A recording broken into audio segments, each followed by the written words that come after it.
Sky Blue Fans TV. For the fans, by the What fans. a goal! That's one of the goals of the season, surely, from Yabli.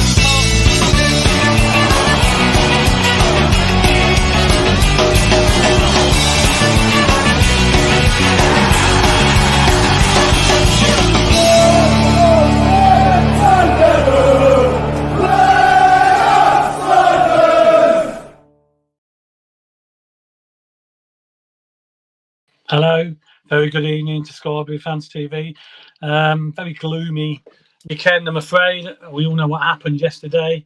No points, no players in the transfer window either, and no points or no goals either. So it was all a bit disappointing going into the international break, and we're trying to cheer you up a little bit tonight if we put a bit of humour on the bad performance. We'll discuss it in full with our guests, which we'll bring in now. Good evening, Claudio. Good evening. Have you cheered up? I know we're all a bit gloomy down. It's horrible, to lose a game going into an international break, because you've got 2 more weeks then before you can put it right, if you like. Yeah, and I've spent the whole afternoon watching The Walking Dead, and then I realised it looked like our midfield. So I thought I shouldn't be watching this. This isn't going to cheer me up, is it? But yeah, you're right. It's a bit flat, isn't it, at the minute? A bit flat. So it needs to improve rapidly. Yeah. And no doubt we've all got plenty to say. We certainly have. Now, here's a guy who might cheer you up. We haven't seen him for a few weeks, but he's back tonight. Arnie. Good evening, Miles. Good evening, everyone. Good evening. How are Am I going to cheer you up? I'm not going to cheer you up. Well, nice to have you back, mate. Cheers, mate. Thanks, guys. Welcome back. Even though the performance has not been great, but we'll discuss that in a bit more detail after we've brought in Vicky, who was also I spoke to yesterday. Good evening. Well, Vicky, how are you? Yeah, good, thanks, Ken. You? Yeah, I'm all right. A bit down in the dumps after like everybody like yesterday, especially when you kick off early and all the rest of the results have still got to come in, and you can't do anything about it because your game's been finished and done, and it's just a long wait, isn't it, when it happens when you lose an early kick-off game. I don't like it. Yeah, no. I don't like it, but hey ho, a lot to discuss. Transfer window, what players we should have got. Maybe we didn't get any, and was there any coming in? We never know. But we're going to discuss all that. But we're going to start obviously with the performance yesterday against Norwich, who for me a pretty average side, to be honest, and not nothing great, but we failed to score against them. Failed really, in my opinion, to put up a decent performance. First half we were okay, but second half, it was an awful performance in the second half. I don't think we deserved anything. Claudio, can you maybe spin on that? Could it be a bit better? Because I don't think we can. No, but at least I think I put this on social media. At least Doug King's team won yesterday. Being a Norwich fan, he must be delighted. Sneaking in away with Highfield Road at the CBS. The problem I have with this, and I'll keep this brief. For me, the pre-season optimism has been truly extinguished as far as I'm concerned, and it's not so much the results, which currently on this form is not particularly great, is it?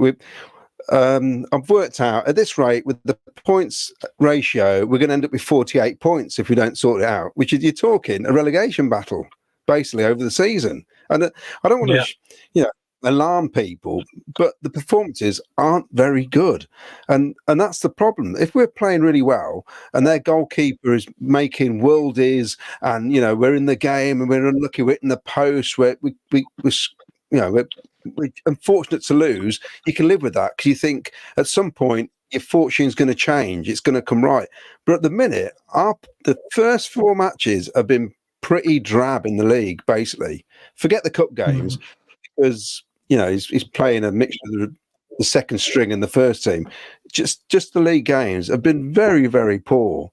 And at the minute, the worrying thing is I can't see with us turning it round, because we look bereft of ideas, basically. And I feel that we've got a midfield that is now really weak compared to where it was 2 or 3 years ago. You know, we cannot hide from the fact we've got rid of Gyökeres, Hamer, and O'Hare, 3 important players who basically got us towards the playoff final. I know O'Hare only played about 6 games, but in those 6 matches in the playoff year, we won 4 of those, and we drew 1, and we lost the game where he got injured at Sheffield United. So we picked up O'Hare in the team. I just feel with the transfer window, that was disappointing, wasn't it, in the end? Well, everybody was sort of hanging on, weren't they, to the last minute, hoping there's a deal. And nothing happened. There's 4 expressions. Obviously, Casey went. There's his picture in his Hull kit. That was disappointing. But I mean, Mick Davenport's put their evening, guys. I'm speechless. What the hell is going on with our midfield? Well, we haven't got one. But before I stop yakking, there's 4 expressions I really hate at the minute. In Robins, we trust the process, whatever the process is, because nobody knows what it is now. Keep the faith. Well, I've been watching them 53 years. That's just a ridiculous thing to say. And we move on. Move on to what? You know what I mean? Because I don't know where we're moving on to. And how patient we're going to be then? How patient? Oh, well. We're normally very patient, Cov City fans. Well, we have been, and you got to think. It depends what's going on in the background, doesn't it? It just depends what's going on in the background, because there's only so much blame you can put on the players, because these are the players that have been brought in by the recruitment team, the players the manager wants, the players we can afford. So who do you blame? That's the trouble. I mean, do you blame the manager because the tactics? He never changed anything during the game, really. Tactically, 11 players on the pitch. I mean, you never see him go, "Oh, Torpy, you go higher up the pitch," or somebody change. He never changes stuff. He brings players on, and changes things. I'm a bit confused with what's going on at the minute. And also, so I've just seen the comment about that. Let's wait for 10 games. Why are we having to wait for 10 games? I'll tell you what. Next season, I'm not going to go to any of the first 10 matches, and then I'll start turning up for the rest of the season. It's a ridiculous statement. There is something wrong at this club that we can't kick on from the start of the season. There's always an excuse, and it's bearing a bit thin now. Oh, over and out. I just think we totally lacked creativity yesterday. There's no one to get hold of the ball, run with it like we used to that with O'Hare, and even Sheaf. And there's no doubt about it, we missed Sheaf. There's no doubt about that. Got a comment there from Graham Cockrell. I'm happy we got international break. Hope we can turn it around. Well, I hope so, Graham. Yeah, we hope so. But it's a hard game to come back to Watford away, which another hard game. There's no easy games in this league, and he can't really change the team that much, can he? Miles, what's your opinion of the situation? Welcome back, by the way. Thank you very much. Thanks for having us back, and thank you for the well wishes last week and the week before, and also tonight. Thank you, everyone. Good to be back. But you just had that comment there from Graham about the international break. I think we didn't need this international break. I think we needed another game this Tuesday or Wednesday to bounce straight back from it.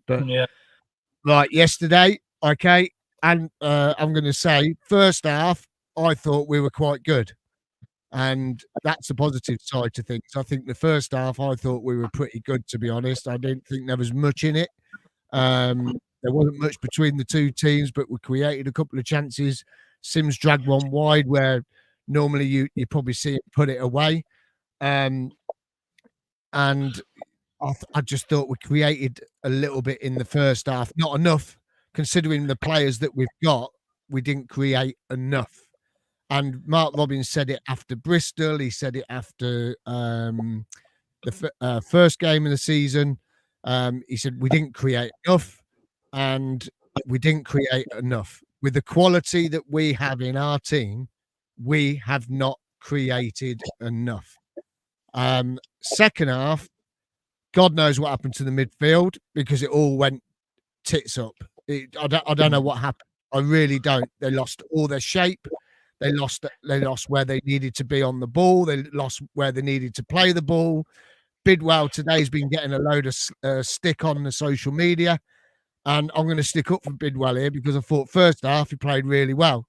And it's like any team, if you are not comfortable with what's in front of you, i.e. the midfield, like Bobby Thomas got dropped because he was giving a few balls away because he was giving the balls away, it was because he was panicking because of what was in front of him and the ball kept coming back to him. That's what happened on Saturday with Jake Bidwell. It kept coming back to him because everything was going through the midfield. Jake Bidwell panicked and he was giving loose passes away. It's like if you're a goalie, if you're not comfortable with your back three or back two or back four, whatever's in front of you, goalkeepers flap, right? So I believe that Jake Bidwell yesterday had a great first half, but second half it was all because of what happened in the midfield. As for the strikers, Hadji Wright thinks he's done it all against Oxford. He scored 2 great goals against Oxford, 1 last-minute winner or 96-minute winner. Hadji Wright, sort yourself out because I ain't being funny, mate. You can't just turn up for one game. Right, you can't go and every time in that first half he tried to go to the byline to cut it back or to try and slot the ball in. You ain't going to score a goal from the byline. Right, greedy. He's so greedy, it's unbelievable. And the team need to take a big look at themselves because we've spent 40 million in 2 seasons, and the start of the, like Claudio says, we can't wait for 10 games. Bullshit to that. Sorry. Sorry. You can't do that. You can't wait 10 games. Right? Look at Sunderland, they're top of the table. Look at Wrexham. Right? Wrexham have gone back to back to back. They're going to do it again, Wrexham. Look at Ipswich.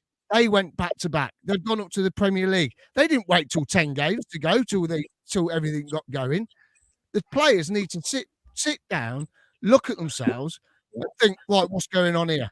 Because I'm telling you now, Hadji Wright is not good enough at the moment where he's playing on the left-hand side. We made changes in the second half yesterday, and we made light for light. That came on for Sims.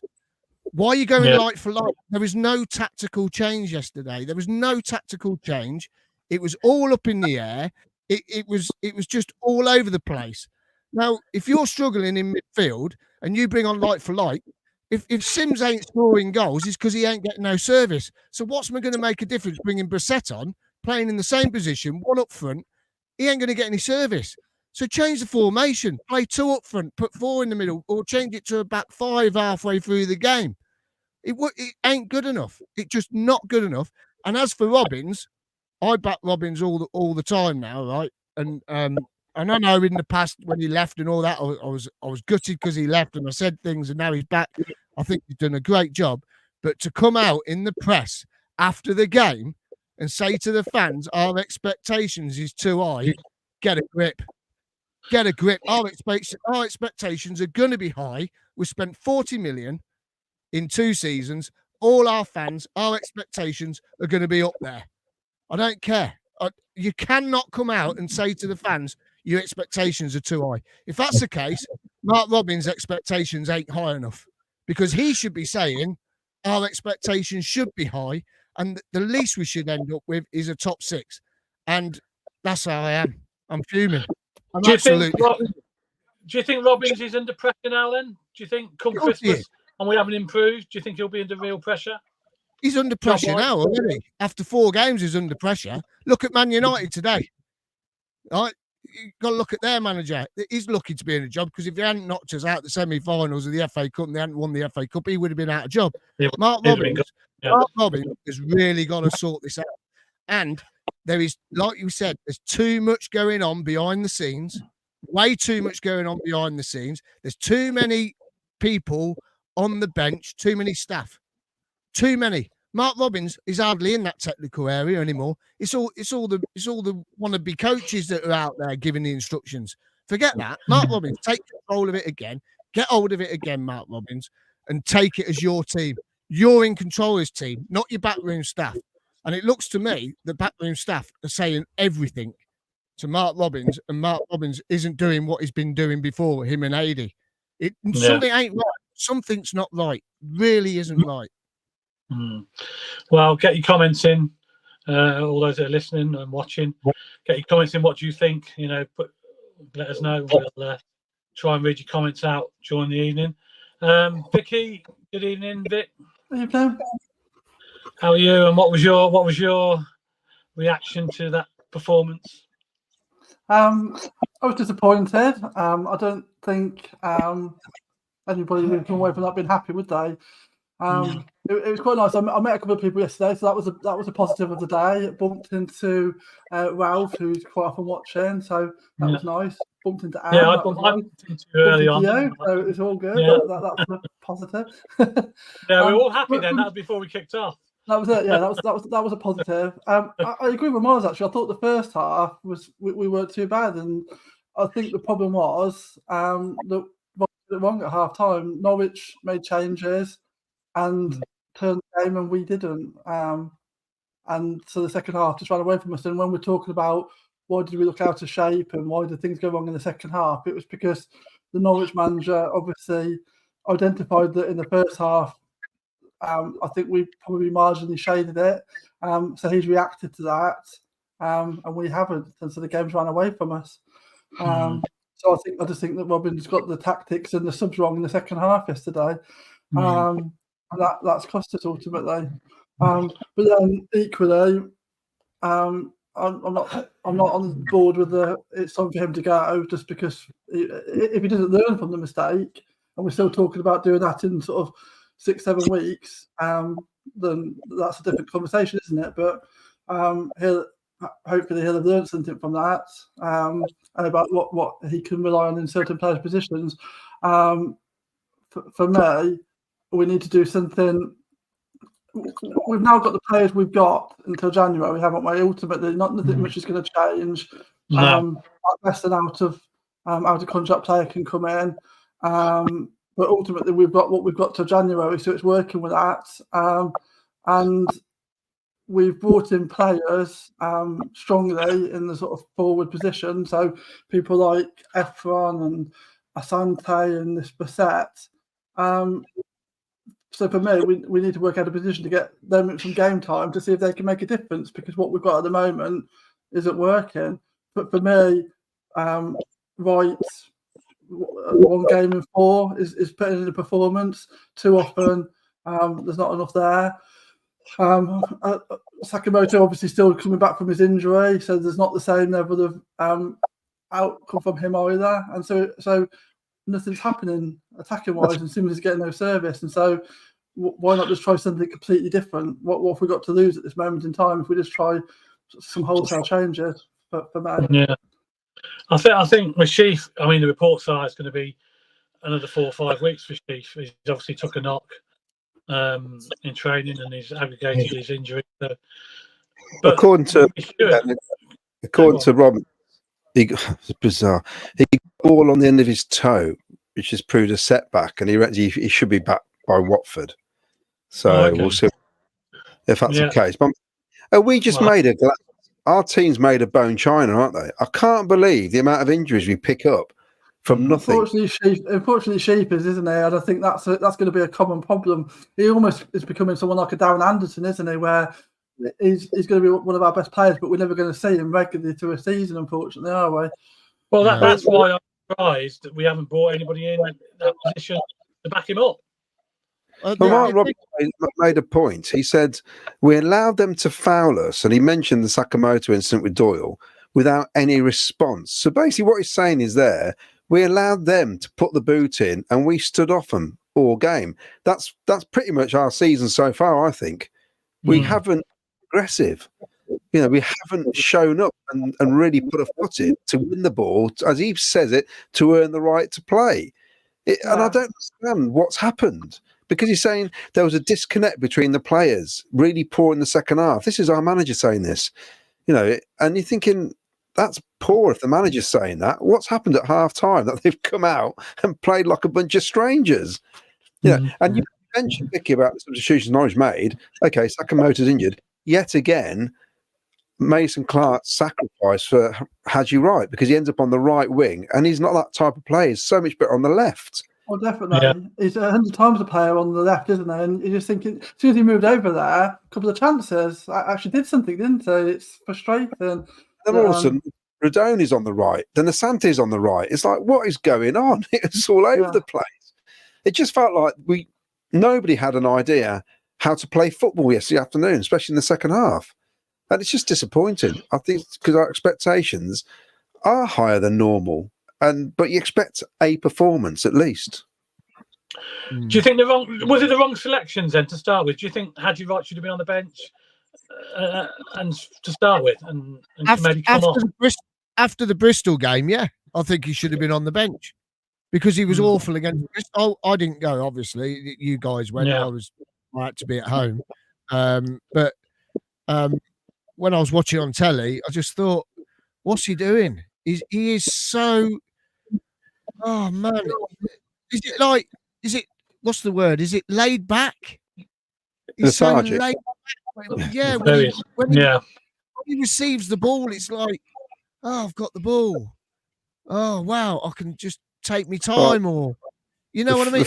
Or like yesterday in the first half, he could have let the ball shoot. He should have shot, and he tries to take another touch and take another player on. You're like, just hit it. You know you can score the goals from outside the box. You did it at Wolves.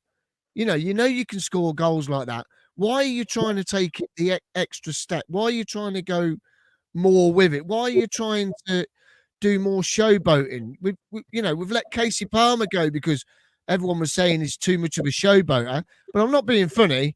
I'd rather him see out his contract, right, and go for free because he costs nothing anyway, right? And got rid of Allen. Because Allen, how can you tell me Allen's a better player than Casey Palmer? Seriously, have a word with yourselves. Because when he come on, nothing changed. Nothing changed yesterday. And something isn't right at the club at this time. There's something wrong somewhere. And he can't come out and say they need time to gel. He can't. He can't. And if he gives them time off, because they normally have a week off now, don't they? They normally have a few days. If he gives them time off, look what happened last year when he did it. He gave them time off.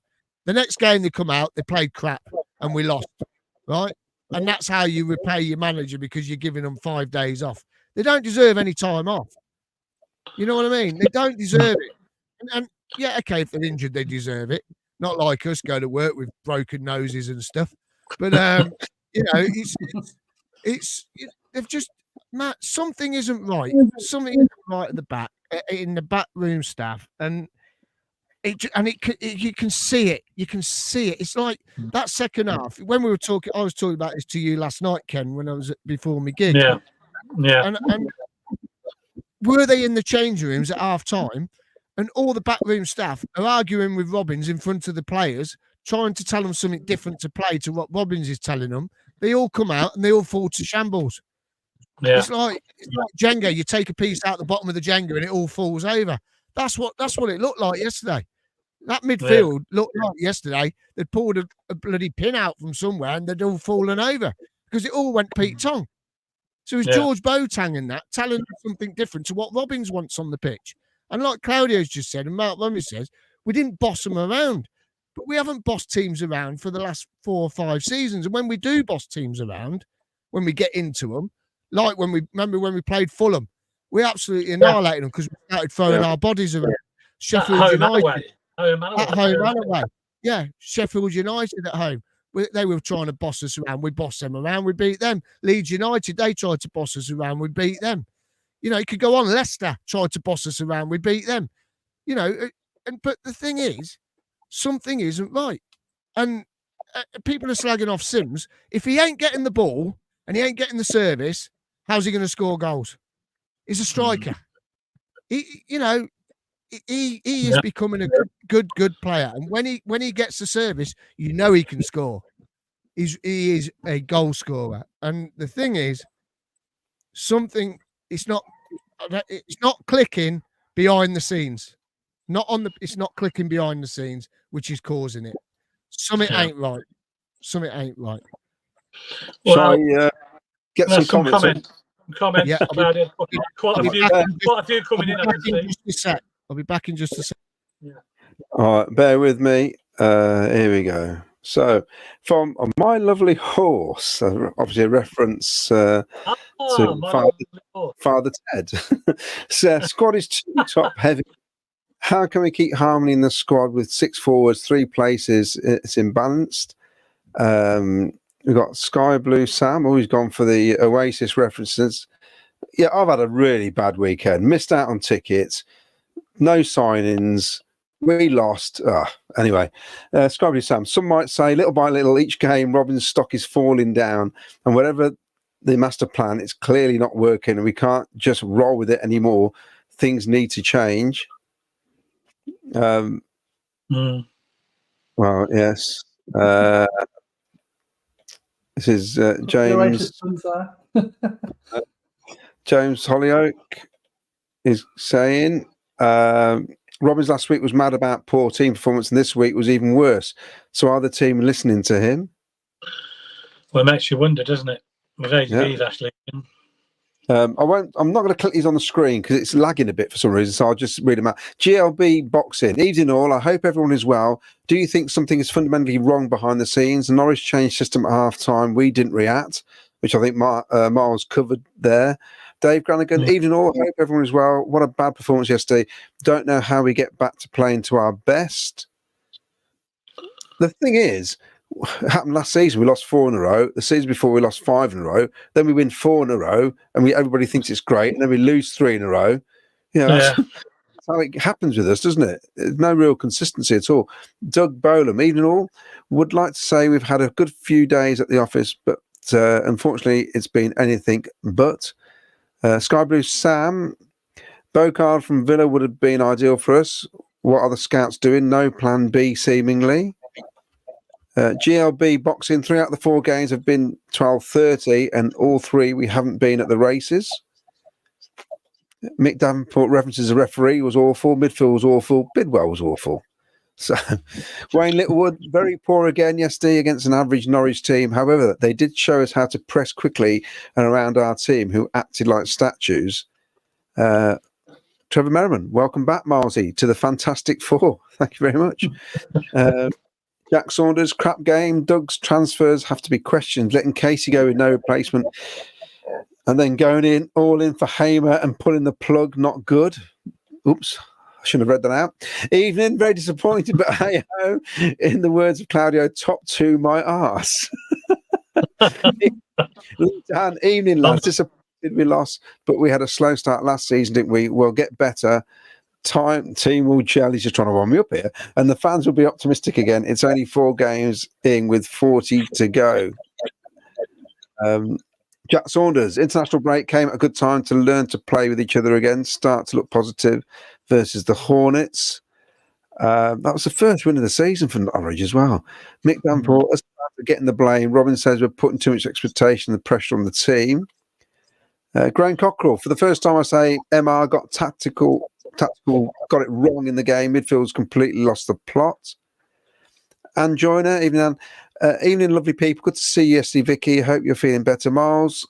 In my opinion, decent first half hour, and then it all went horribly wrong. It's Wayne Littlewood. Apart from the record season ticket sales and the ET home top, there's nothing positive on that pitch currently. Field is beyond belief. We will get absolutely turned over against strong teams. Claudia, you forgot the 10-game process that fans harp on about. Yes. Everyone, Corey Matthews says, everyone overacting. We've just completely changed our staff, which would explain why our system has been poor. We've got 4 championship midfielders. If you look at the stats, we have been unlucky. Corey Matthews says Sims could have had 2 at 2-0 at half time. Oh, I've lost that. Who put that up?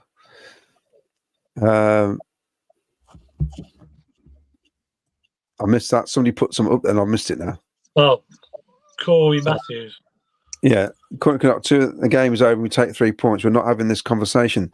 Right, I will have this conversation. He's through on goal, and it was a weak shot. That was right in front of us. I could see. I had a perfect view from the box. I thought, get that one in. Were you in the box again, Claudia? I happened to be in the box. Yeah, wow, that was good. But yeah, you get looked after. You do. But he didn't take the chances, did he? He didn't. It was a poor shot. He didn't even make the keeper do any work, did he? That was the poor thing about it. we can't be going on ifs and maybes. You know, many players have talked about a new philosophy at Coventry. Maybe this is the reason it's looking poor. Pep takes several games to kickstart at every club he's been at. It's a new way of playing. Well, they've won out of three. Man City ain't messing around this season, are they? They've got points in the back. This is offer of Mercia. Stoke, Bristol, Norwich, so uninspiring. I know Hadji and Ellis scored lots of goals last year, but we finished 9th because of the poor start. It's true, you know, and you take away the cup run, and it was just an all right season last season. It wasn't tremendous. Our home form is shocking. It's terrible. I don't care what anybody says.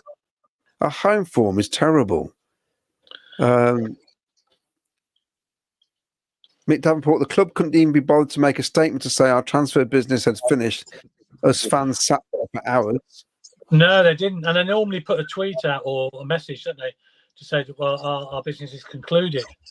So we're all hanging on to the last possible minute, hoping something would come up, but nothing happened. So Trevor Merriman says, miserable weekend and next 2 weeks, but Sky Blues fans Sandra Garlick's Ladies' Night and Claudia in a frock would cheer me up. All right then.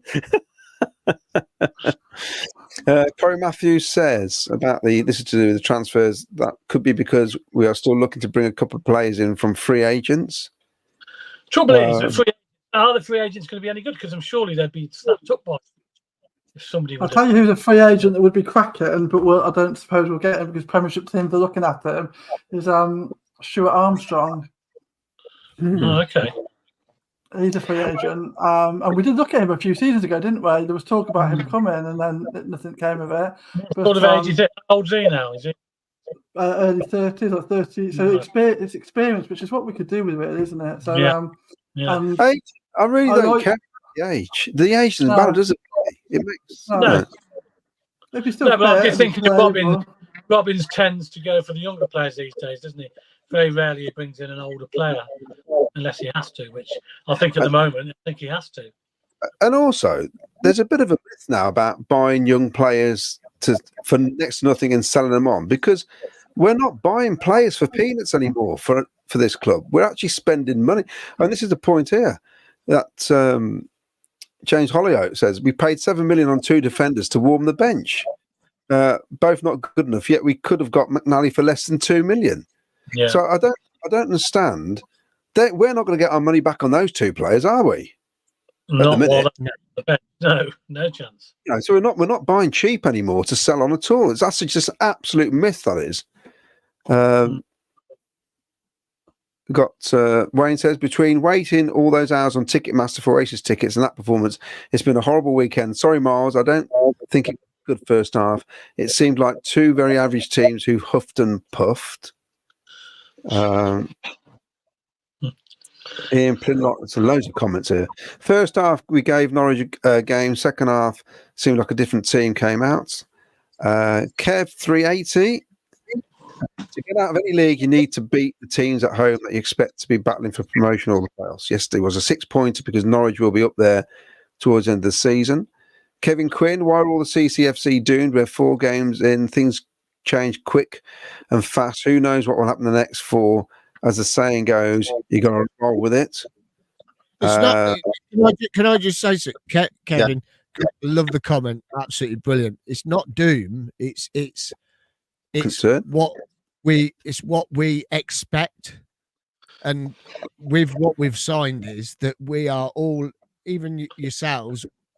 Okay, it's only 4 games, but we expect that we should kick on from the start. The pitch has had millions spent on it. You can see how good the pitch looks, you know, and they've spent millions on the players. They've spent loads of money on the training facilities. We should be kicking off from day one. No excuses. We should be kicking off from day. Them players should be raring to go from day one. Even the new signings should be raring to go from day one. You don't come into a club and go, oh, I'll get going in about 10 or 15 games. It'd be all right. You know, it's like if we got a new job. You go into your new job all excited and wanting to prove yourself. It, for me, it doesn't seem some of these players, even the players from last season, have come in here and they don't. Some of them just, it's something not right. It's not just the players. It's everything in the club. And I'll take it to the club shop on this, because you go in the club shop, it's a farce, absolute farce. Ken had to go and ask if they had any of these shirts behind the scenes yesterday. They're all out the back and they're sold out in the shop. So it's not just on the pitch, it's off the pitch. Things at the club are not right.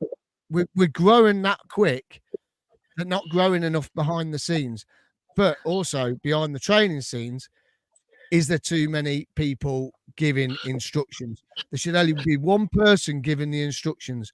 That's the manager. And it looks to me, he's not just the only one giving the instructions. And people are just, I don't know, just doesn't seem right. You think the players are getting a bit confused with all these instructions come from different people? Probably, yeah. Probably. And it can get confusing. It can. If you're in a new job and you've got a manager, then you've got 2 assistant managers or 4 assistant managers, and one person says one thing to you and another one says another thing to you, you go, oh, I'm confused here.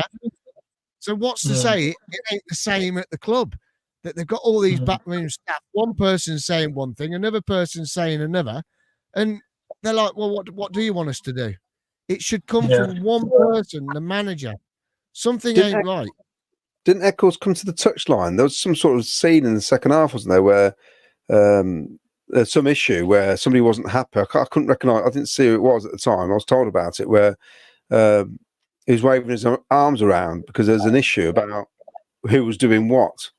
It looked really confused, which is that's worrying. But to me, it's the performances. Not saying if we were playing well and losing, you think, okay, it's going to turn. But at the minute, we just don't look like we can, which is the worry. Well, we weren't creating anything, were we? We just struggled to get hold of the ball and create anything. Positive. How many moments have we had really in these games? Look, we're a bit upset because of because of the performance. But the thing is, I know it's a marathon, not a sprint, but you have to kickstart from the first game of the season. You have to. If you're going to achieve playoffs or automatics with the money that we have spent, right? Minimum it's playoffs, and minimum is a good performance every single week, and it is not good enough. Not good enough. It ain't good enough. And it's so frustrating because we love our club. We all love our club. Everyone commenting, we all love our club. And we do. We all love it. But it's like, I think there was a comment earlier. They've asked us to back the team, buying the shirts, buying the merch, buying season tickets, record season tickets, 20,000 season tickets. We've backed the team. And we've had performances. It's not just Saturday. Even Stoke was poor. Bristol City was poor. Oxford, we got away with one against Oxford, 96-minute winner. That was a great game. It was a Friday night. Love it under the lights on a Friday. End-to-end game. We were lucky to get away with that, really, to be honest, weren't we? Yeah. We've backed this team. We've spent our money. We travel home and away. We've bought the merchandise. Now we want to see it on the pitch. We want to see it on the pitch from day one, not day 10, not game 10. We want to see it on the pitch from day one. Man City ain't Man City for who they are they? Without going for it from day one. Liverpool ain't who they are without going for it. Arsenal ain't who they are. If we want to be the best, we've got to go for it. We have to go for it every game, every single game. You got Sunderland, who are top of the table, with an average age of 19 in their midfield at the minute, which makes a mockery, really, when they talk about young players and inexperience. And there's something. I mean, I think that's an incredible start by them. There was some fixtures yesterday, like currently, I couldn't see us going to Burnley getting a draw. I couldn't see us doing what Middlesbrough did and went to Cardiff and won 2-0. I couldn't see us doing what Derby County did and beat Bristol City 3-0. I couldn't see us going to Portsmouth and winning like Sunderland did. This is what my problem is. I just feel, I don't know, our performances, we are really struggling, and someone has to get a grip of this. You know, it's all right coming on here going, it's only 4 games or we'll be fine. That's too wishy-washy for me. You know, like, Oh, okay. Well, let's talk about the transfer window then, and what didn't happen and what did happen. We all know news broke last Thursday during the show that Casey Palmer obviously went to Hull, which disappointed a lot of people. And we all thought, well, okay, if he's gone, maybe Robbins has got someone lined up to come in. But as the clock ticked towards 11 o'clock, nothing happened. And a lot of people were left disappointed with that. You know, we were already short in midfield with Sheaf being injured. And I just thought with Robbins letting Casey Palmer go, I thought he would have had somebody earmarked to come in straight away, but it didn't happen for whatever reason. And that's disappointing. And I think that disappointed a lot of fans as well, because we're weaker now. We're even weaker than we were. he made a comment, Mark Robbins, where he said about Casey going, and it's not like it reflected. You could see something was going on Tuesday night, is what he said. So basically, he's saying he obviously realised he was going, and his performance on Tuesday backed that up, which I thought was a really strange thing. You wouldn't normally say stuff like that. And he took him off, didn't he, with like 2 minutes to go? Because it looked like, I think I mentioned it on Thursday, it looked like he was going to give a goal away, the way he was giving fouls and free kicks and losing the ball. Yeah, and he took him off, didn't he, the last 2 minutes for Rodona. Yeah, he did.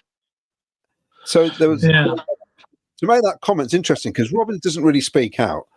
You know, and I thought, there's obviously, he's not happy there. He felt like he's obviously been tapped up, which he couldn't say. Because that was the last person we thought would be leaving before the window. You know, so and again, we've lost somebody late on. It's just so frustrating. That's the more frustrating thing about it, because the nature is we've got no time to bring somebody in. It's just ridiculous, and it was in a position where we're short already. You know, it's not as if like we got rid of it was Kitchen or Bobby Thomas or centre half, where we've got cover at the moment. It was a position where we're short, and obviously Sheaf's out injured. He's injury prone at the moment, which leaves us really, really short and weak in midfield. Very weak. You know, so I don't know. I mean, anybody want to comment? Get your comments in about it. You know, disappointing transfer window. Obviously, we didn't really get anybody, and I know he said he did his business early, but we were still a bit short, weren't we? Even when he got the guy from West Brom, Santi, in, we were still short of players, weren't we? We were saying we're about 4 players short from last season. I mean, the squad's the same size now. Sent 3 out on loan. Yeah. Or, you know, so, that's what I find odd. Yeah, you got I expected Tavares to go out on loan, to be honest. That didn't happen, but you know, even so, I did expect at least 1, possibly 2 players to come in, but for whatever reason, it didn't happen. Whether that happens with the loan window. Now, explain the loan window, Claudia, because it's still open, isn't it? The loan window, we can still get players in. I was trying to explain the loan window, trying to find some information on it. It sounds like it can go on a lot longer than you think it does. So it's not just the next couple of weeks. Apparently, if there was paperwork signed or handed in before the deadline, that could still happen this week. But we'd have heard if there was something going on. There was just no rumours, was there? There was nothing at all. No, completely. It fell silent, and straight away I thought nothing's happening really. We were all waiting, weren't we, up to 11 o'clock for the latest news. But yeah, and then before you know it, it is 11 o'clock, and again that's the window shut, and you think, oh, all right, okay. And of course, we get the news that Ben was injured, which I think, it's funny. I think affected the atmosphere in the ground as well, because the atmosphere in the ground wasn't great on Saturday. No. And also what happened Saturday, and this happened against Bristol City in the in the cup match. Sorry, Oxford in the cup match. We started well for 5 minutes, and in the Oxford game, the keeper got injured right at the start, and then after that, we went forward. We lost the momentum immediately. On Saturday, we started really brightly. First 3 or 4 minutes, I thought, "Oh, this is quite good. We're on the front foot here." And then Callum Doyle ends up in the back of the net, injured. The game stopped, and we stopped. It's like somebody pulled the plug out immediately. And I was thinking, why can't we get going again? What does it take for us to keep going? I mean, we said it weeks ago. We are missing the driving midfield. We know we're missing. He's playing for Sheffield United. That's who we're missing. We're missing that type of player who drives the team forward. And that is definitely what is lacking in this team. And it's amazing. It can only take one player sometimes. You saw Sheaf's impact in that cup match, although he'd scored before he came on. For those 15 minutes, the crowd was up. Every time we got the ball, he wanted to get forward. He was taking it forward. We seem to be... The players had a bit more belief as well, didn't they, when Sheaf was on the pitch? To do that at times. And I don't get it. We've got players with ability who can get forward. We've shown that in the previous games, but when we don't, it looks a bit untidy. It's a bit boring, isn't it? Let's face it. I mean, I was sat there looking at people's faces during that game, and people looked bored, looked disinterested. I mean, I had comments from friends of mine saying the person next to me was on the phone watching something on YouTube. I mean, for God's sake, you're at the football match. Dear. I haven't got that bad yet. Let me just put this comment up about Mark Robbins. Gibbo, I thought Mark Robbins' comments on the fans' expectations were strange. He needs to have a word with Doug King because of 5,000 fans have got Premier League packages printed on their season ticket card, myself included. So our expectations are going to be high, aren't they, Vic? Yeah. Sorry, I was reading the comments. You just caught me unaware there. Yes, I've got one too. Yeah, and me, yeah. Yeah, I think we all have, haven't we? Apart from Claudio in his box, so he's okay. I don't know. I think I didn't hear the interview. I've been off social media a lot. I came out of the game and I just thought I can't be being depressed all weekend, so I've avoided quite a lot of social media and just general sort of stuff to do with the club. So I've only read what Mark Robbins said and I didn't hear it. So I think sometimes the context is different in that way, because the way I read it wasn't quite the same as the impression that you're giving me from having heard it. So I think that maybe I need to go away and have a listen, because the impression that I got wasn't so much of that he was saying expectations were too high. It was more that it was about an understanding about the direction that we're going in, and that this is a process that we're working towards, and so that everybody wants to get promotion, but we don't. It's not a one day on a day basis. So effectively, we don't get promoted on Saturday, and we don't not get promoted on Saturday. It's not about one game. It's about an overall season. So that had been sort of my interpretation of his, having read it. But as I said, I haven't heard him say it out loud, so maybe the context was different. It just came across different in writing. So yeah, but as I said, I've tried to keep off social media, so I didn't have a complete depressing weekend. So I've been just doing other things. I think we're all trying to keep off social media and try. I haven't even watched the goal back yet. I know it was a bit of a deflection, wasn't it? The goal. It was no goal. I think the guy claimed it, but it's got to be an own goal, isn't it? Surely. My friend's a Norwich fan, and he was there, and he says, bad defeat for you guys. I said, we never turned up.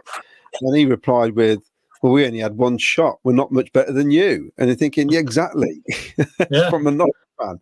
He wasn't impressed at all. He said, I mean, the second half, that guy, is it Nunes? He was on the ball all the time in so much space. And I mean, I was with Paul Hughes yesterday and we were watching it and we were saying, look how they're just moving it around our midfield. You got Josh Eccles and Torp were too far back, almost like they were told not to get forward and press. Or they were too scared to, because they didn't want to get taken out. It was just weird. I mean, Mark Robbins says there was a disconnect. Well, you need to sort that out then, mate, because that's your job. You've got to sort that out then, because there shouldn't be a disconnect. These players, it's not like they just turned up yesterday. They've been playing together for a while now. So it's just disappointing. It's just a disappointing start to the season. End of, I think, performance-wise. It is very.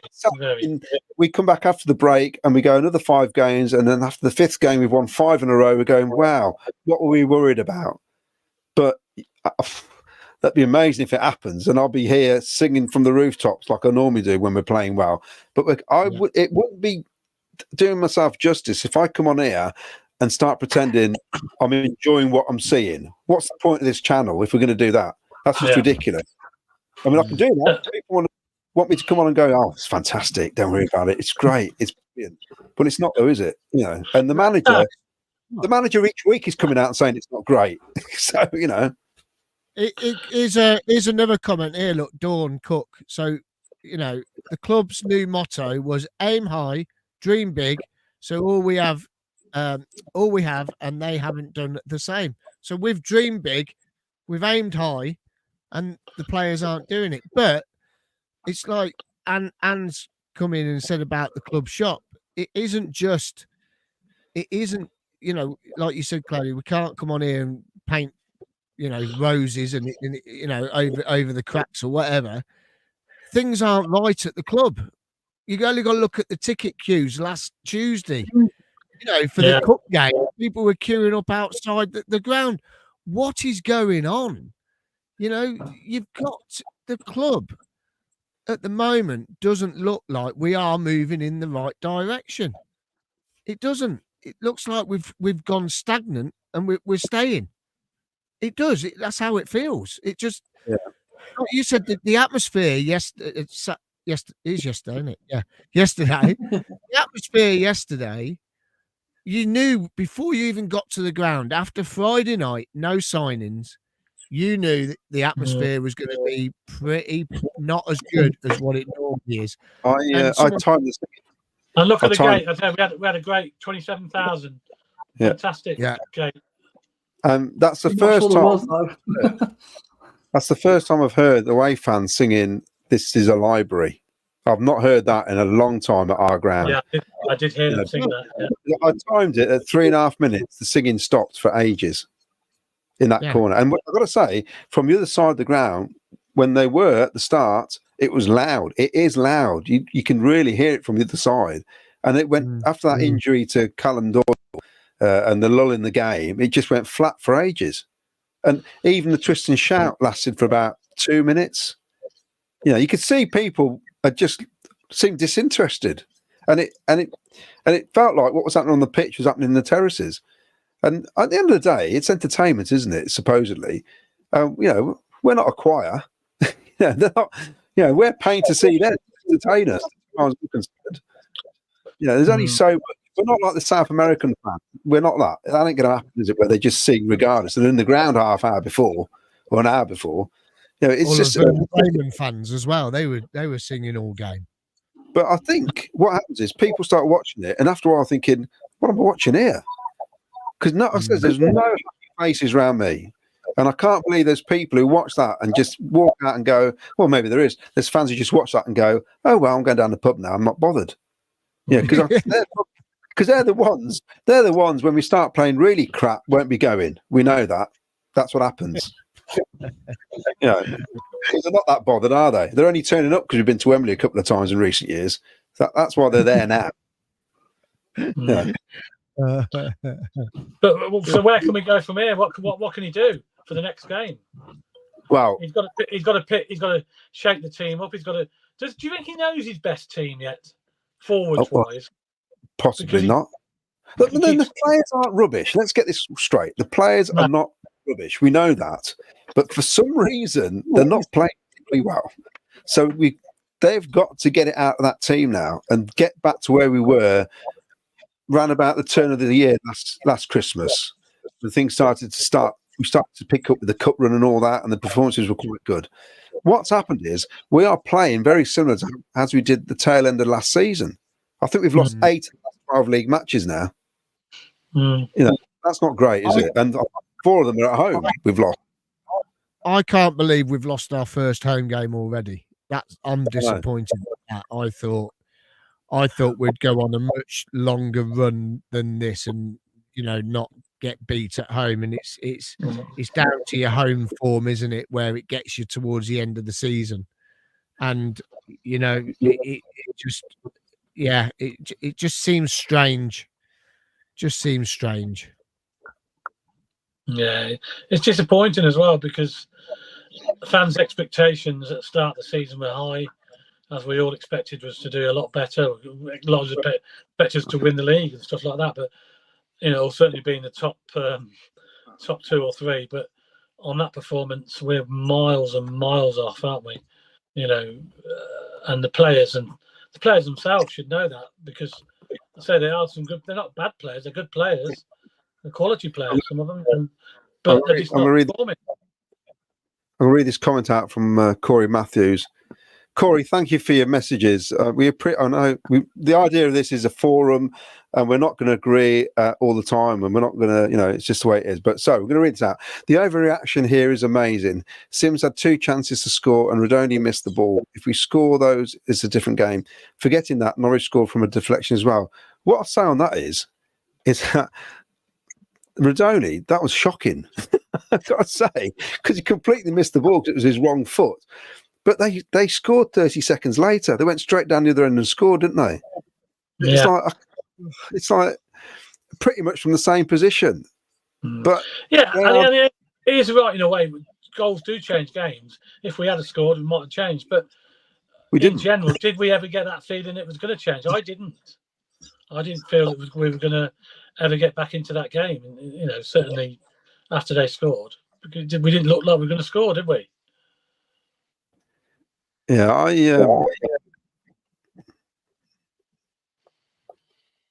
that's all right. It's Cody Gibson, Claudia. All this talk about the team, but the people want to know how was the box. The box was very nice, wasn't it, Claudia? I'm going to go back to block 18 next game. We need Vicky up in the box next time. Vicky, you've got to go in the box. Yeah. Cool. Yeah. So what do you do there? In terms of what can we do? Defensively, there's not a lot of difference between whoever you play at the back, apart from Milan, who's just basically untouchable as far as I'm concerned, and Binks. Those 2, they stay for me. Rest, you could mix and match at the minute. I mean, Bidders will have a great game. We'll have an average game. De Silva's the same. He can't defend. We know he can't, but Bidwell can. If you could mix the 2 players together, it'd be a perfect left back, wouldn't he? But you got midfield wise is where the big problem is, I think. Because so who would you play? Would you play Hadji up front, or Hadji on the left, or not Hadji at all? I'll tell you what, I'll chuck in the young lad. Just put him in there. I mean, I know we said we should watch what we do because we don't want to get too far behind, but he's shown enough in the 2 outings, in the hour he's played over the 2 games. He's shown enough for me to start. Yeah, he looks like he was chasing, wanted to get stuck in. I'll just start him because, as someone's pointed out, I know Vicky's favourite, Ellis Sims, but I mean, it's been pointed out 9 league goals in 50 matches. That's not a great statistic for a forward who's playing down the middle. Although I imagine most of his 9 goals have all been scored in the box when the ball's been given to him. So it's like Miles was saying, are we waiting enough? Which is weird because everyone says we're so neutral, say how creative we are and dangerous we are, but us as fans are seeing something totally different. The highlight shows this year, there's hardly any highlights of us. If you look at it, there's hardly any chances. So for some reason, other teams playing us have got wise to how we play, and we're not being able to create those chances, or we aren't stepping up to the challenge. Because whatever you say, we're playing in front of bigger crowds. You have to be a big player. You have to be able to play in front of those crowds. Look at Sunderland way back. They didn't win a home game for a whole year in front of 40,000. It got to them. It got to the players playing at home. So some players have to step up now. And I know people chuck heaps at Josh Eccles, and really, at times, it's probably uncalled for, because at the end of the day, what's this lad got to do? He's in the team, and at times it feels like he's got no support around him. He puts in some good challenges yesterday. He did put in some good blocks. Then he wins the ball, and at 9 times out of 10, it's a stray pass, or there is nobody moving in front of him. So it's very difficult, very difficult. Have we got any more comments on there? We can look.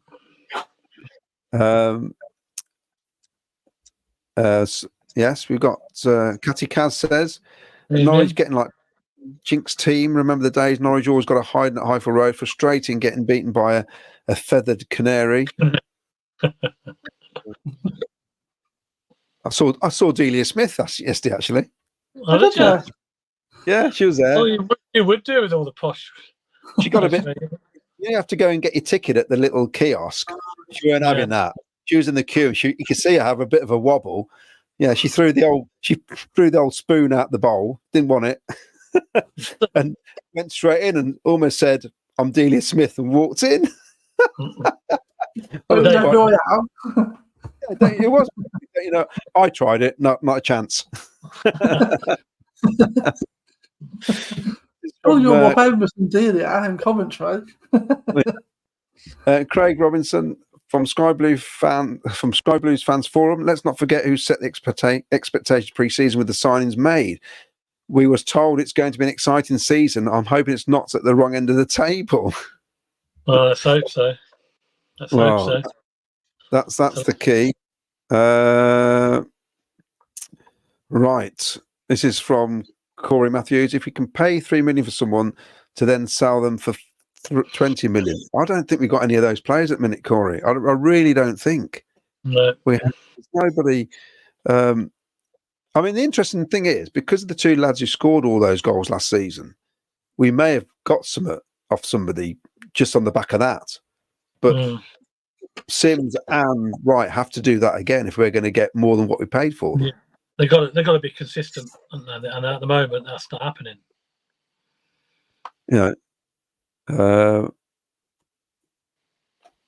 Right. This is from Colin Bramfield. It says he's questioning the force. What formation did we play in the second half? Seems like everyone was running around everywhere.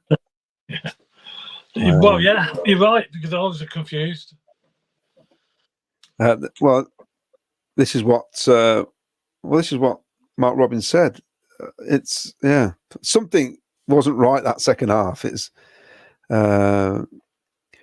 Joe Kelly. I think it's a wake-up call we need. Tempers the expectations. Players now know the score and what's expected. Mark Cunningham totally agrees with Miles. Mick Davenport, surely if we expect it, the King expects it. Steve Epsby, Claudio should change his name to Jack, as he's always in the box. The box.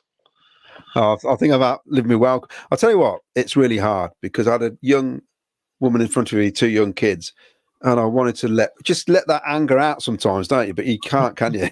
It's really. He has to be very controlled. Yeah, maybe that's what's wrong with me tonight. I do get passionate. I've been doing it for 54 years, for Christ's sake. You know what I mean? It's yeah. And all we want is a performance, isn't it? Doug Bolam says, "Can I keep a count on how many times I'm in the box because Paul isn't here tonight?" Catty Kaz, the team needs fine tuning as it's only running on one cylinder. Needs a quick fix. We've got the players, but need a good mechanic like Adi Viavash.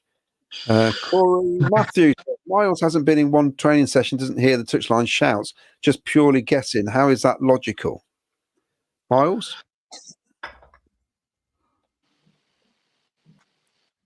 For what? For hearing what they're saying on the touchline? Yeah.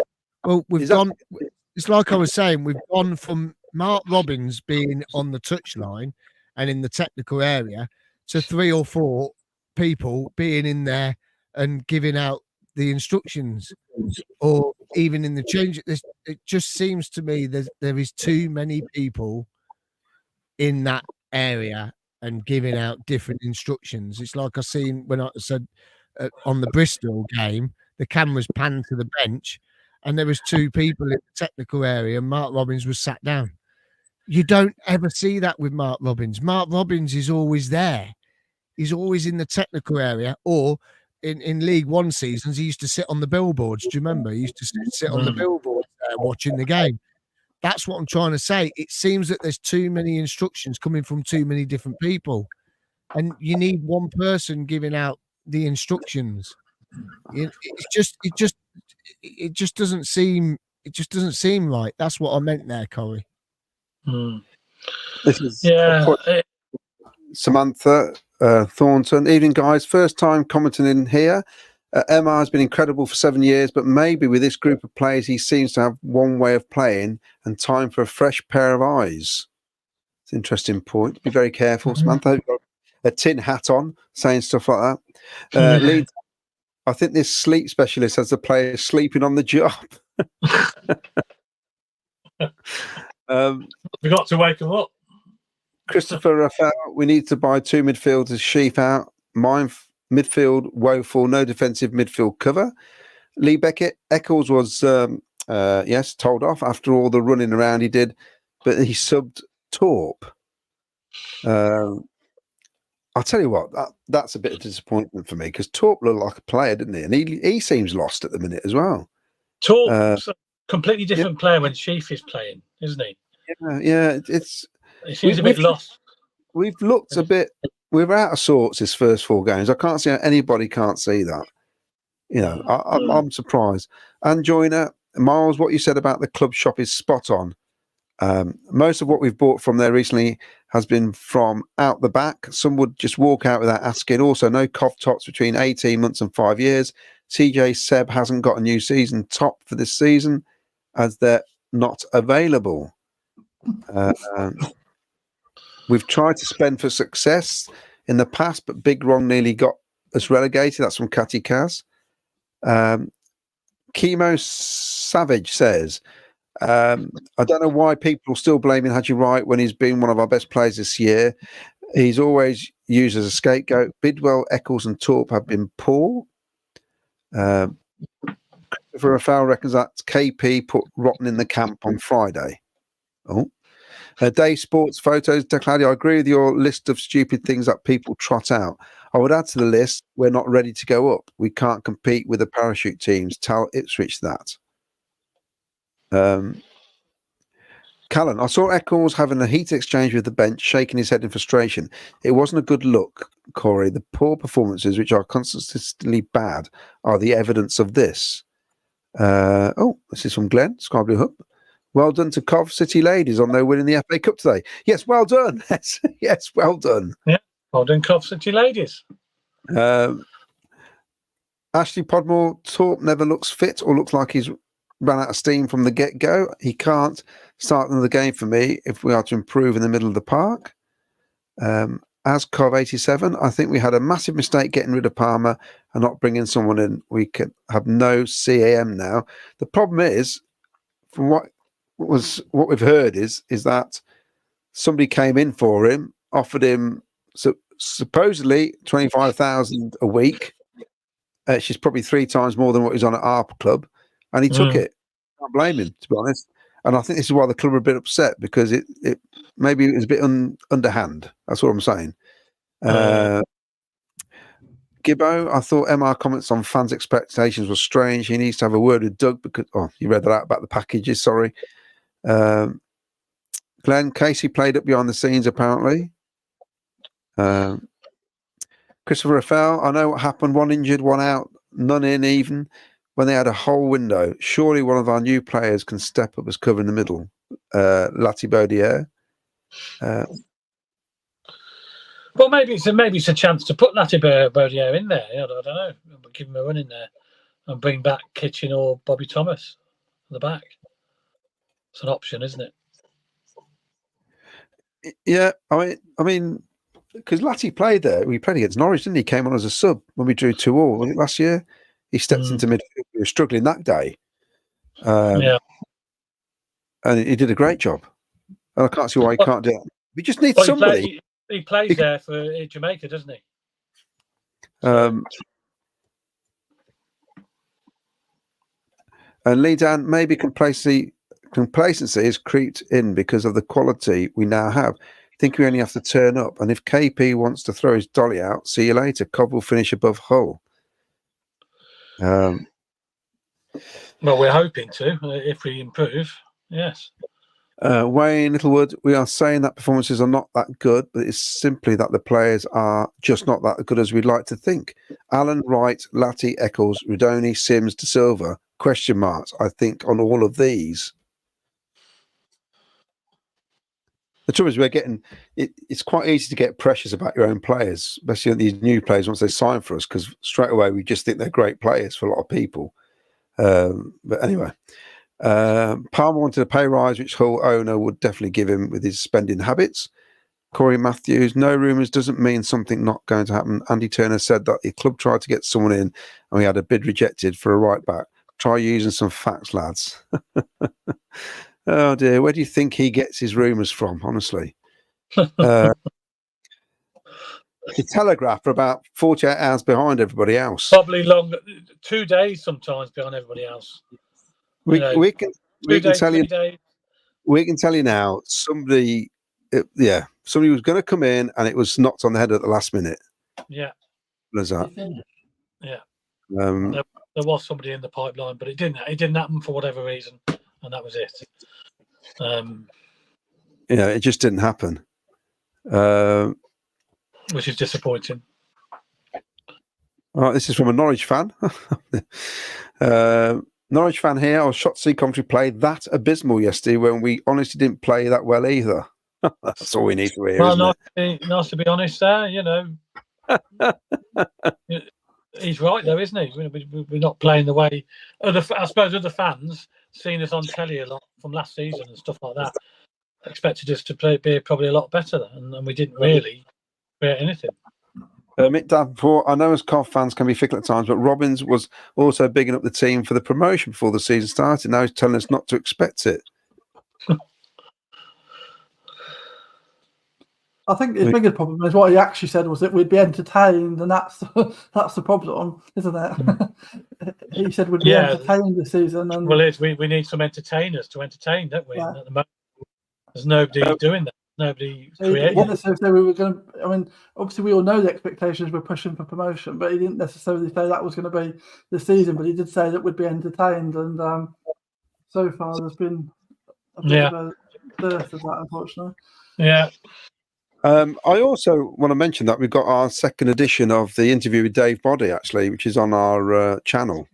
So it's in two parts. Interviewed by SJ, part of the team. Very interesting. So if you want to hear some ins and outs of what time when he was with us as the CEO, and it might change your mind about a couple of things, actually, and it's quite insightful. And interesting, and we're hoping to get him on the show one night as well. And don't forget to like and subscribe as well. Watching our channels, we all need a bit of subscribe. It's nice to know you like our programs. It's good to get the feedback.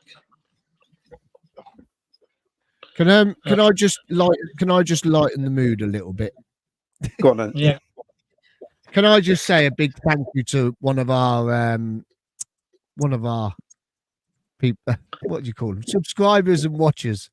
Andy sits behind me at the football. Paul Cuttiford got me a little present to cheer me up, and I thought I'll show you this. This is absolutely lovely.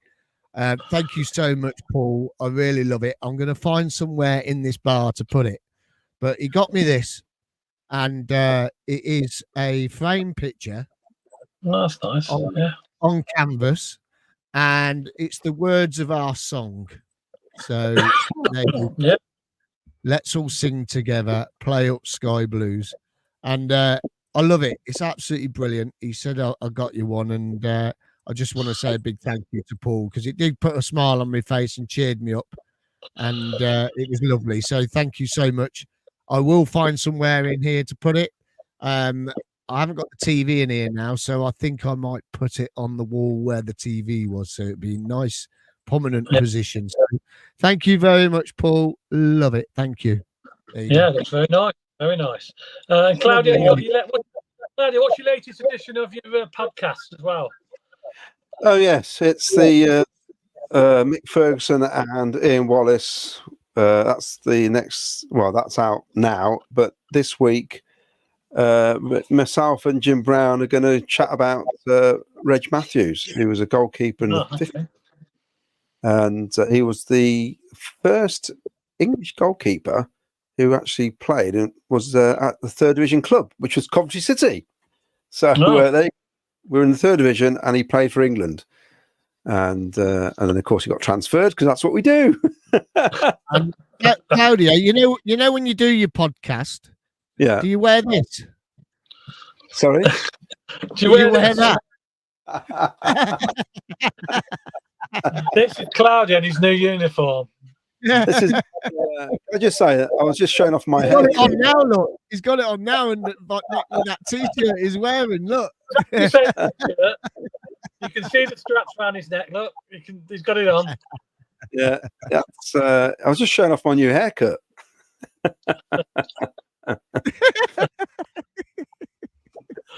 right, I keep putting it up.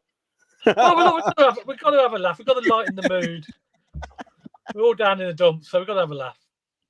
I mean, Brilliant. what people who've never watched this before don't realise that you've predicted us to finish top, Ken.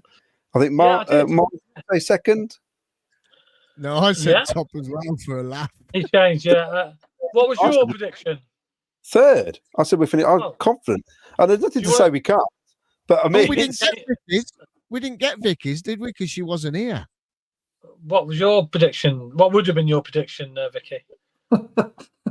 Well, it's hard in hindsight, isn't it? I think I probably would have said top two. I was feeling pretty optimistic in the summer, so yeah. Top two. Who? So yeah, we forgot. We didn't ask you, Vic, because we haven't really seen. She was on the holidays. Seen much of you, really, have we? But what would be your top? What would be your top six, Vicky? Give us your top six.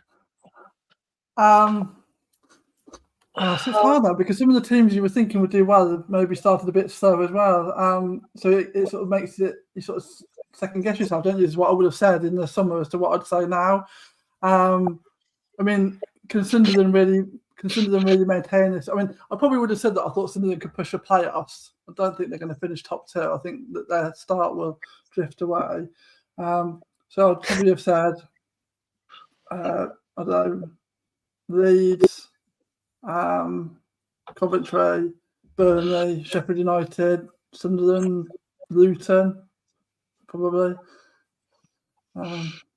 Even though Luton have started poorly, haven't they? Yeah, but see, I was surprised by that. I would, if I'm trying to be honest about how they felt in the summer, I'd have been putting them back for promotion, or at least pushing for promotion again.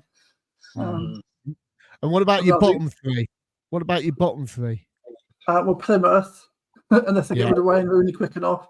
Who else have we got? Who came up this year? I can't think now. Derby and Paul. Oh yeah, probably Derby and to Portsmouth. I think Portsmouth will do okay. Who was the third team? Oxford. I think they'll be okay as well. So it's probably another. Maybe Sheffield Wednesday. Yeah, that's who I said. Even though Cloudy didn't agree with me. Actually, I'd love Sheffield Wednesday to get down after what happened last season, to be honest. And the fact that Chansiri's got his name all around the stadium, which is just ridiculous. It just does me head in, that is. Everywhere, it's madness, isn't it? Absolute madness. Well, it'll be interesting to see what happens, isn't it? There is a long way to go, though. No panic at the moment. Formations where we think we should go. It's moved. Oh, you bugger! It was how many people were watching then? 4-4-2. People watching. It's just 40. Oh, you bugger! Yeah. So no. Let's ask us each other then. So Vic, after what you've seen so far, then these 4 games, what formation do you think we should go with these players to try and change it? I'm reluctant to go back to a back five, but then you sort of think, would that help? So maybe, I mean, that's an option, isn't it? Back five. It allows you to bring Thomas back in as well. Then, who I thought looked a bit better for his break on Tuesday. But then you just think we've brought in so many attacking players, and so we've got a dearth of attacking players now. If we play five at the back, we're going to have to limit how many of those we can play. And so sometimes I think, do we just go like brash and play more there and just try and get the ball up the other end a bit more? I don't know. I mean, one of the things I was thinking about when I came out of the game on Saturday is, for me, the sort of right Rodoni, Sakamoto 3 didn't work for me. And I thought, we've got players that we could play in all of those positions, and is that the first option, that we just try, I don't know, Efron, Asante and Bassett effectively playing behind Sims for some sort of pace and movement, of someone for Torp and Eccles to actually play onto. There's some movement then. All three of those will offer more movement, I think. So that's a possibility. So would you start? I mean, I know you got the fan club of Ellis Sims, so you would start Ellis Sims. I would start. I would, for two reasons. One, I think if you're playing someone like Efron, he'll get balls into the box, so Sims has actually got service then.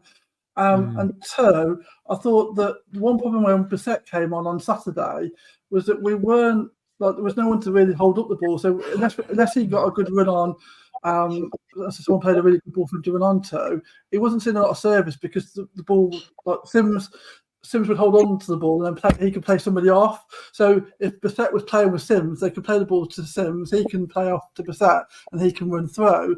So I thought that Bassett we didn't see the best of him because we didn't get the ball at that end of the pitch for long enough.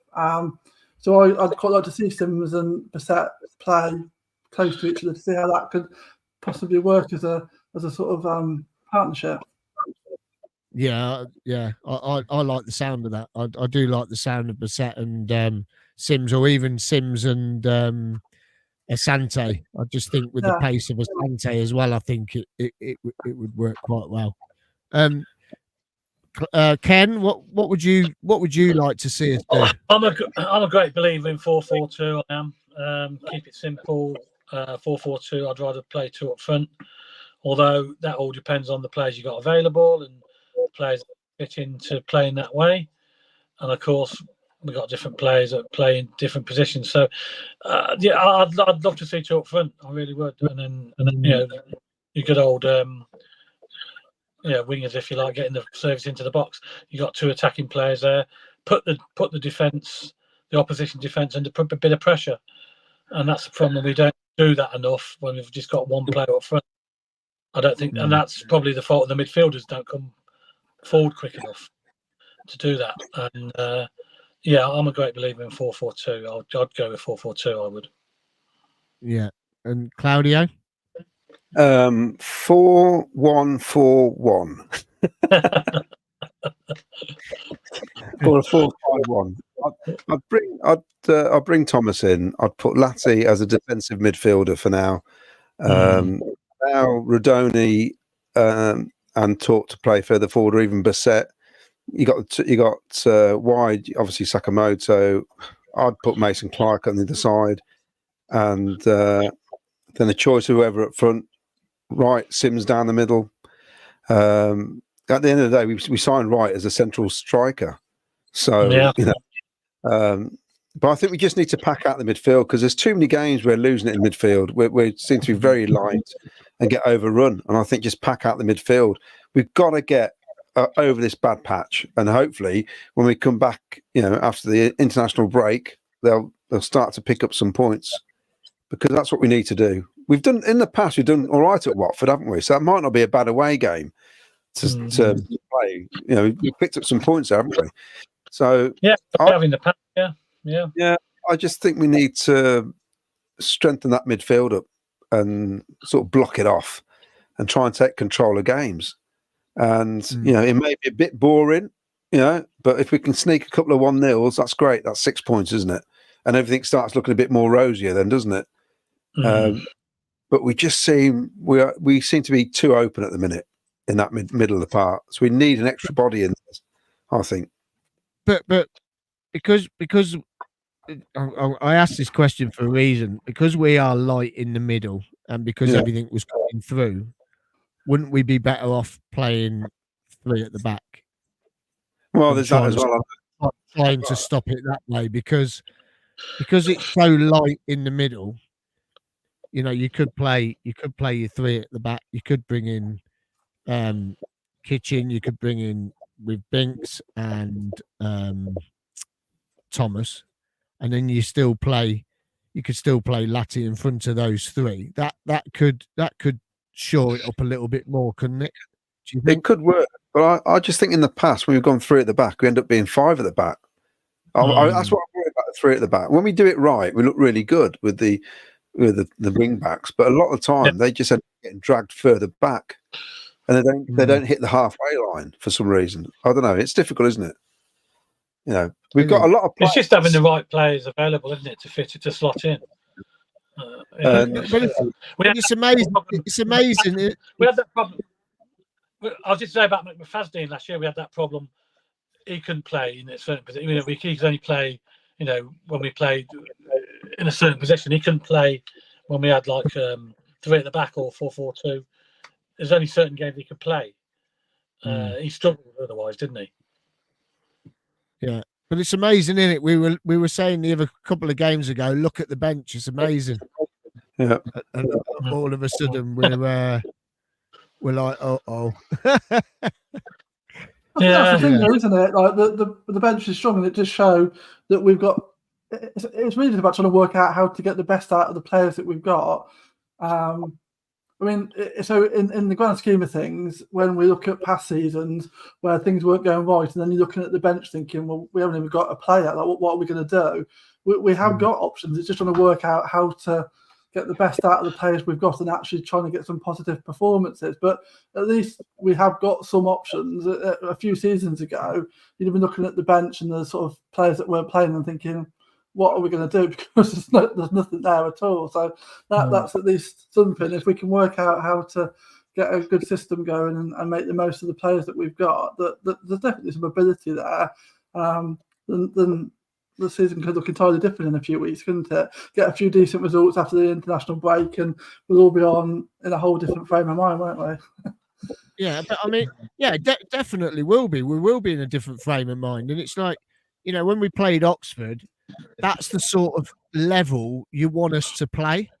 That's what we want to see, don't we? That level that Milan put in, that Hadji put in, the whole team, the effort they put in against Oxford. That's what we want to see. And pre-season friendly against Everton. Pre-season against Everton. That's what you want to see week in, week out. And we haven't seen that. We've seen it for one game and one friendly game. And when that is the sort of level, and I think even Robin said it after the Oxford game, that's the sort of level that where he wants the players to be. Yeah. All of a sudden, they think they've done the job, and they go to Bristol and it's flat, and they played at the weekend and it was flat. I know they changed the team around against Oxford midweek for the cup game, but that wasn't exciting until Sheaf came on.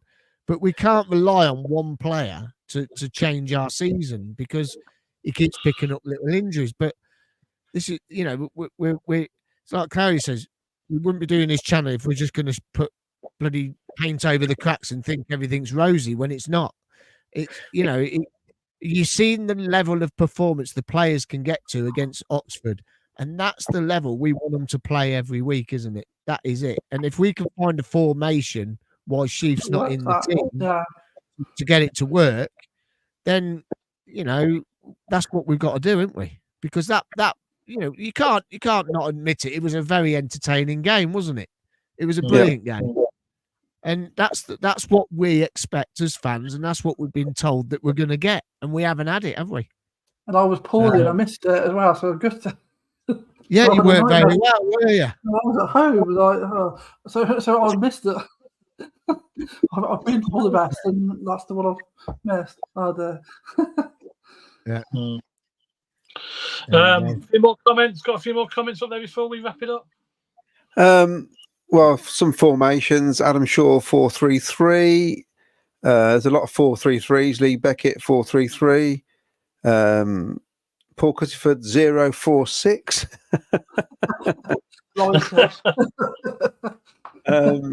We can win 10-9. 4-4-2. A lot of It's a mix of 4-4-2s and 4-3-3. So, I'm pretty sure we will sort this out. Yeah, I just like this comment from Becky Trigger. I don't feel too panicked yet. How can we go from singing sexy football one week to then yesterday's performance? Apart from the lack of depth now in midfield, I feel there is something going on behind the scenes. Yeah, I think we all think that. We've set such high expectations since the semi-final and the couple of seasons prior to that. It's not just the City fans that have had high expectations. It's also other football clubs' fans' expectations of us as well, which is right. Fans. I've seen comments from other fans who support other clubs, who rate us, who think we're still going to be up there, challenging, which is good, really, even though they don't see what we see like on a daily basis. But I think that's probably another thing as well, isn't it, Ken, that we have to learn to deal with. Like a couple of seasons ago, we were like the team that, like, we'd got promoted. We were like trying to work out how to stay in the league, and then we were trying to get better. And so we weren't a club that the teams that were coming would be considering to be a particular threat. But we've evolved from there, and so teams are looking at us in a different way, and we've got to learn how to deal with that different way of playing, I suppose, isn't it? And dealing with teams that will be looking, thinking that's going to be a hard game, and we're going to have to work out how to beat them. And so we're not the surprise package anymore. And that's something that we need to address as well, I suppose. How we deal with that. There's sort of different. Yeah. Another one from another comment I've just seen here from William, which is interesting. We do allow teams in this league to bully us every season. We never learn from it. Well, we do it in a way, depending on who you're playing, I suppose. Certainly games against Preston, for example, where I think we allowed them to bully us when we shouldn't have. There was a couple of disappointing results last season, wasn't there, where we let teams bully us, if you like. But I think majority of games this season we did okay. Just we let ourselves down, obviously towards the end of the season in the league games, and against certain teams like Preston, who came here and rolled us over, didn't they? Which was very disappointing because they're not a particularly good side. You don't mind getting beat by a good side, do you? But when you get beat by a really average side, and they come and bully you, then that's when you got concerns, and that did happen to us a couple of times last season. So there you go. The thing is, Ken, we got to look on the bright side. We were sat there yesterday in the pub. Everton were 2-0 up, and on the 87th minute they were 2-1, and then on the 94th minute they were 3-2 down. So you know what I mean. We aren't as bad as that at the moment, which is good. Yeah. Oh, I think Sean Dyche will be looking over his shoulder, won't he, for a new job soon if he carries on. But I can't see the Everton fans being much more patient with him. They've had a really bad start to the season. Of course, they didn't play particularly well when they played us, did they? The signs were there, weren't they? I think they're going to struggle this year, Everton.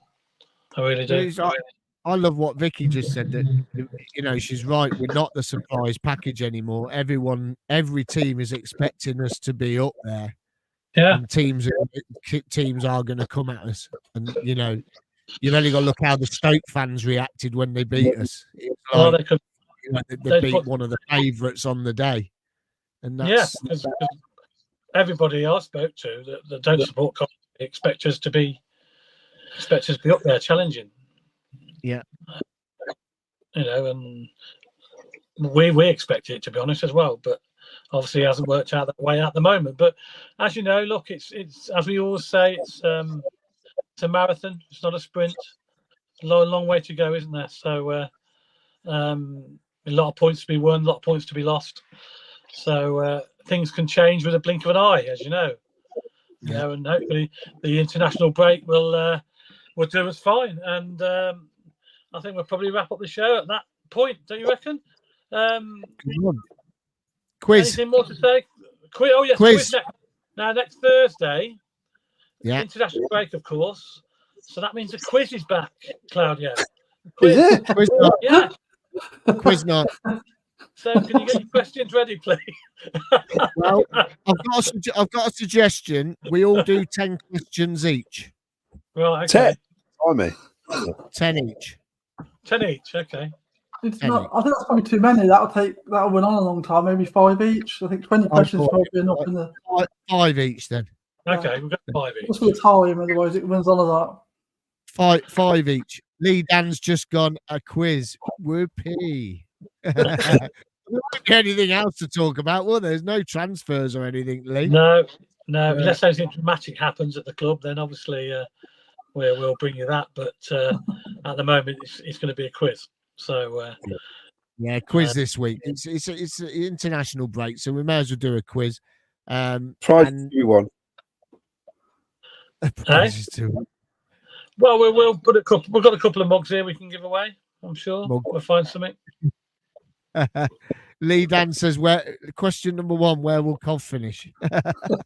That's a great question that I don't have an answer for, unfortunately.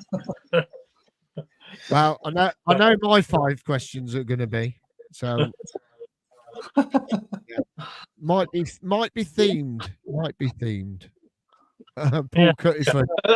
Yeah, well, that'll be good. So join us for the quiz for next week. And I'm sure we'll be all a bit more cheery, I think, next Thursday, won't we? Yeah. Got over. As long as we don't have a fall at work, I'll be all right. You got to have a grump now and then. Yeah. Go have a bit of moan now and then. Why not? Listen, I'm sure it won't be the first time this season. It won't be the first time this season we've come on here and we're going to have been moaning about the way the team have played or the way the individual players have performed. So, but let's hope we've got more positive performances and negative ones that we had on Saturday to talk about. I'm sure we have. So, but I say it's a long way to go. Thanks very much, everybody. We're going to wrap up now. Thanks, Claudio, as always. Cheers. Get your questions ready for Thursday. Yeah, I'll be ready. Yeah, thank you. Thank you, Miles. Nice to see you back, and I'll see you again Thursday. Yes. Thanks, guys. I'll be hosting Thursday. Don't forget Spot the Ball as well. Spot the Ball will be back as well, so there'll be another mug to run. And thanks, Vicky, as always. Thank you very much for your input. Thank you. And we'll be all back next Thursday, live show 7:30 for the big quiz. So hopefully you can join us all there. So keep your head up, everybody, and keep smiling. Play up, Sky Blues. Good night. Play up, Sky Blues.